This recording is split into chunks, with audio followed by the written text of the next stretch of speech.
What's going on, guys? So today I thought it'd be fun to talk a bit about the plot to destroy Konoha before we get to any of the crazy stuff that the anime is about to get into with Jigen and the Car organization. Instead of there being a rogue organization like the Car and their inners working to remove Naruto from power, which I've covered in a whole nother video talking about how the outer members of Car are doing just this. This comes more so from a group of extremists outside the Land of Fire who are hell-bent on destroying Konoha and seeing Konoha being destroyed as being the biggest blow to the Shinobi Alliance, which, as far as big-brained ideas go, that's not a bad idea. There's just one problem with it. Konoha has a bunch of powerful Shinobi there. There's this trio of ninja who make up the last generation of Team 7. You also have a guy named Rock Lee who has some very thick eyebrows and also has a mean right hook, and legend has it that the former 6 Hokage Kakashi Hatake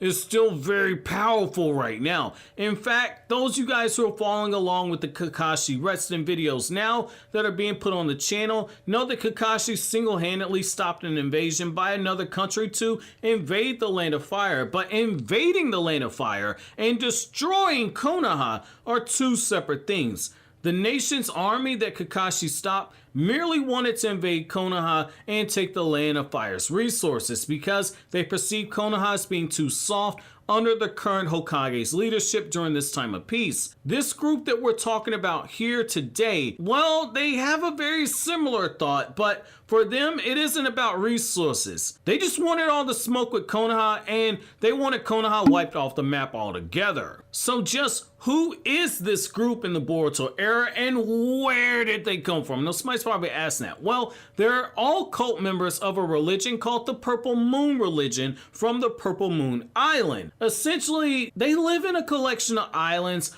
far off the coast of the Land of Water. Technically, these are people that are under Chojuro's jurisdiction, so technically they're Chojuro's problem, but they have a lot of beef with Konoha, and when Chojuro tries to throw his weight around as Mizukage, they basically laugh off his title as Mizukage. Now, the symbolism in this is that this is an island whose waters are blood red, and they've rejected the leadership of the new Mizukage, who's trying to steer the Mist Village away from the stigma of being known as the Blood Mist Village. The reason why this island is called Purple Moon Island is that the moon in this part of the Land of Water, when it appears in the sky, takes on a bit of a purple appearance. Now, the reason why they wanted all this smoke with Naruto and the reason why they looked at Chojuro and didn't respect his authority is that they're religious zealots. Now, on one hand, they believe in isolationism, which is basically saying that we need to keep ourselves away from any problems that take place in all these other countries. We're only going to focus on our own country. So in that aspect right there, they're a lot like the Land of Silence. However, unlike the Land of Silence, they're not on a completely separate different continent like the Land of Silence is. These are people who are technically under the rule of the Land of Water's feudal lord and under the enforcement of Chojuro's Mizukage. It's just that they don't recognize their authority at all. To them, the only thing that matters is their religion.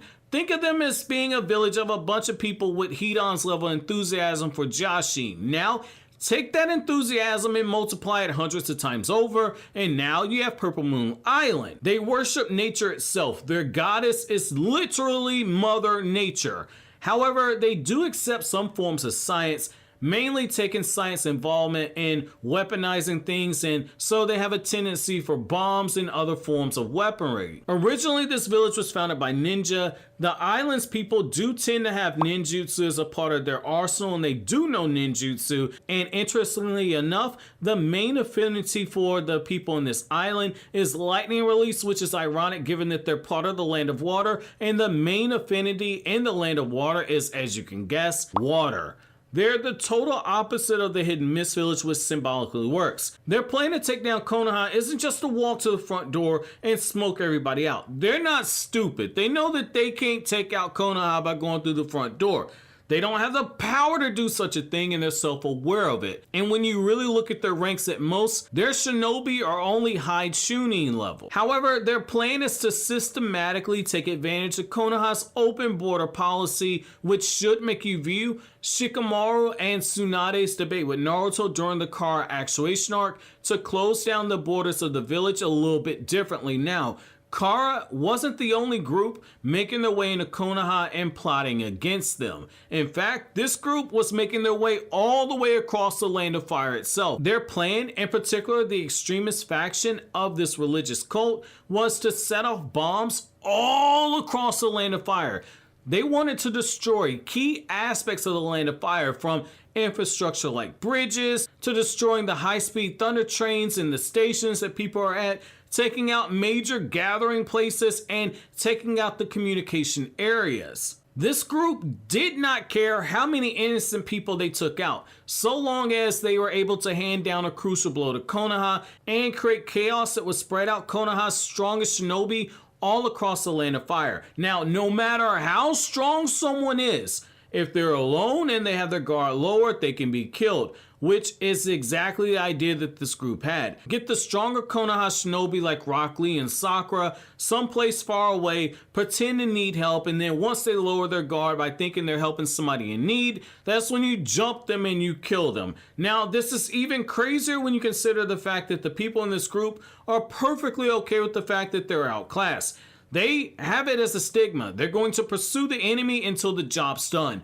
Overwhelm the enemy in sheer numbers, and if they look to be captured, they'll just kill themselves or they'll kill their comrades. They are every bit the embodiment of how Hiruzen Sarutobi ran Konoha very early on in his tenure, where the mission came first at all times and failure was not an option. When you look at it, their plan was not crazy when you think about it. In fact, it's actually pretty good. When there is chaos all over the place, you can move people into position to pick them off. It's something that Robert Greene mentions in the 48 Laws of Power when he states that you should be a master of chaos.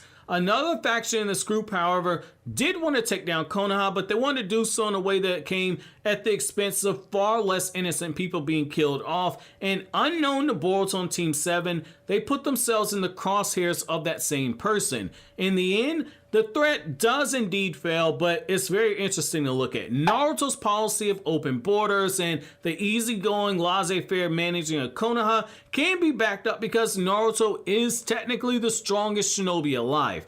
Imagine pulling up to Konoha and Naruto's just sitting there with this QB avatar. You ain't gonna want no smoke with that. All of a sudden, you got asthma and breathing problems. You need all kind of ventilators. However, there are people who look to take advantage of that perceived soft nature of Naruto, which leads to situations like this and what's currently going on in the manga, where there are threats that exceed Naruto's current capability as Hokage. But I'm gonna leave it off here because I don't want to go into manga spoilers, because the manga spoilers are not related to the Purple Moon Island, so I don't want to do that. That's not this time of the month. Let me know down in the comment section, how does this make you view Naruto's debate with Shikamaru and Tsunade? Now, was Naruto still right, or was Shikamaru and Tsunade actually correct that they need to close down the village to outsiders going forward?